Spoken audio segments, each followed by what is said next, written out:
झारखंड में जांच एजेंसियों का सिलसिला थमने का नाम नहीं ले रहा है। एक तरफ ईडी होटवार जेल में बंद प्रेम प्रकाश के खिलाफ सबूत इकट्ठा करने में जुटी हुई है, वहीं दूसरी तरफ जमीन घोटाला मामले को लेकर हेमंत सोरेन को फिर से समन जारी कर दिया गया है। यह अब तक का छठा समन है। एक बार फिर से आशंका जताई जा रही है कि ईडी और हेमंत सोरेन के बीच भिड़ंत शुरू हो सकती है, क्योंकि इस बार ईडी ने सीएम को एक दिन का भी समय नहीं दिया है।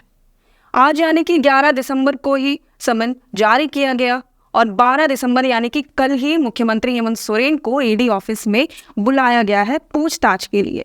एक दिन का भी समय उन्हें नहीं दिया गया है। इस बार ये छठे समन को भेजने के बाद इस बार आशंका जताई जा रही है कि मुख्यमंत्री हेमंत सोरेन इस बार भी कोई ना कोई उपाय निकाल ही लेंगे ताकि उन्हें ईडी ऑफिस में हाजिर ना होना पड़े, क्योंकि इससे पिछले बार तक यानी कि 5 बार तक उन्हें समन भेजा जा चुका है, मगर एक बार भी वह ईडी के समक्ष हाजिर नहीं हुए। पहला समन 9 अगस्त को भेजा गया और उन्हें 14 तारीख की डेट दी गई ईडी ऑफिस में हाजिर होने के लिए, मगर मुख्यमंत्री तब भी हाजिर नहीं हुए।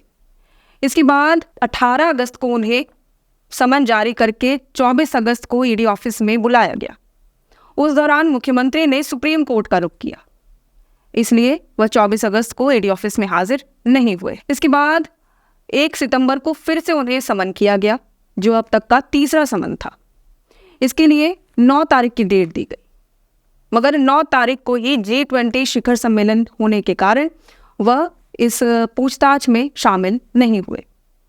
राष्ट्रपति द्रौपदी मुर्मू की ओर से 9 और 10 सितंबर को G20 शिखर सम्मेलन के बाद होने वाले रात्रि भोज में देश भर के सभी राज्यों के मुख्यमंत्रियों को आमंत्रित किया गया था रात्रि भोज में। इसी आमंत्रण का हिस्सा मुख्यमंत्री भी थे और मुख्यमंत्री ने इस समन को ठुकराते हुए रात्रि भोज में शरीक होने का फैसला किया। इसके बाद भी ईडी नहीं रुकी। 17 सितंबर को फिर से उन्हें समन जारी करके 23 सितंबर की तिथि दी गई, मगर इस बार भी मुख्यमंत्री सोरेन हाजिर नहीं हुए और आखिरकार उन्हें 4 अक्टूबर को हाजिर होने का निर्देश दिया गया, जहां पर फिर से वह अपने फैसले पर अड़े रहे और ईडी ऑफिस नहीं पहुंचे।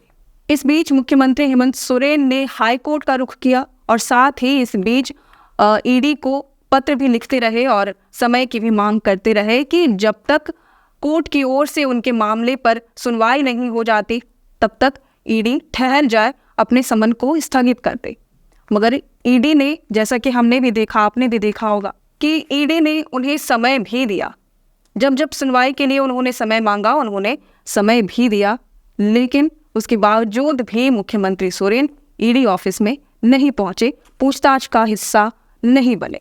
हालांकि इस बार जो छठा समन जारी किया गया है, इस बार उन्हें एक दिन का भी समय नहीं दिया गया है। आपको बता दें कि ये जो छठा समन है, इसके बाद मुख्यमंत्री हेमंत सोरेन के पास केवल 2 ही विकल्प बचे हुए हैं। या तो वह कल ईडी ऑफिस पहुंचे और पूछताछ का हिस्सा बने, या फिर से सुप्रीम कोर्ट का रुख करें। आपको ये भी बता दें कि इससे पहले भी मुख्यमंत्री ने इस मामले को लेकर सुप्रीम कोर्ट का रुख किया था। पहले समन के बाद उन्होंने ईडी को ये कहा था कि वो आगे चलकर कानूनी रास्ता अपना सकते हैं, और दूसरे समन के बाद उन्होंने इसे सही भी ठहराया। उन्होंने सुप्रीम कोर्ट का रुख किया, जहां उन्होंने ईडी के समन को चुनौती दी, मगर सुप्रीम कोर्ट ने ये याचिका ये कहकर खारिज कर दी कि वह एक सीढ़ी ऊपर छलांग मार दिए। उन्हें पहले हाई कोर्ट में रुख करना चाहिए था, वहां इस याचिका को दायर करना चाहिए था। अगर वहां पर सुनवाई होती है, कुछ फैसला आता है जिससे वह असंतुष्ट होते हैं, तब वह सुप्रीम कोर्ट का रुख कर सकते हैं। सुप्रीम कोर्ट का दरवाजा उनके लिए तब खुला है। इस बात को ध्यान में रखते हुए आगे चलकर मुख्यमंत्री ने हाई कोर्ट का भी दरवाजा खटखटाया।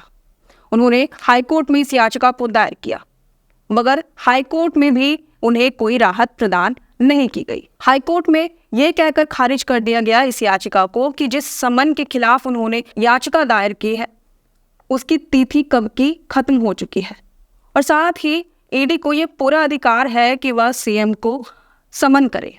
इसके बाद याचिका खारिज कर दी गई। अब उनके पास यही विकल्प बचा हुआ है कि वह फिर से सुप्रीम कोर्ट का रुख करें। आपको बता दें कि यह मामला है रांची के जमीन घोटाले का। इस मामले में अब तक 13 लोग गिरफ्तार किए जा चुके हैं। इसमें रांची के पूर्व DC Chhavi Ranjan, power broker Prem Prakash और न्यूक्लियस मॉल के मालिक विष्णु अग्रवाल शामिल है। हालांकि आपको ये भी बता दें कि जब ईडी ने मुख्यमंत्री को समन किया तब मुख्यमंत्री हाजिर नहीं हुए, लेकिन ईडी ने उनके खिलाफ कोई भी कार्रवाई नहीं की। वह आगे समन पर समन ही करती रही, मगर इस बार ईडी किसी भी बहाने के मूड में नहीं दिख रही है।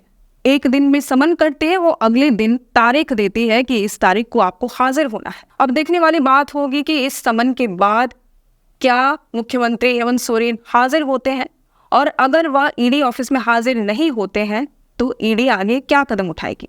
वैसे आपकी इस पर क्या राय है, ये हमें कमेंट करके ज़रूर बताएं। अगर आपको ये वीडियो पसंद आया हो तो इसे ज़रूर से लाइक और शेयर करें। हमारे चैनल लोकतंत्र 19 को फॉलो और सब्सक्राइब करना ना भूलें। फिलहाल लेते हैं अलविदा। जोहार।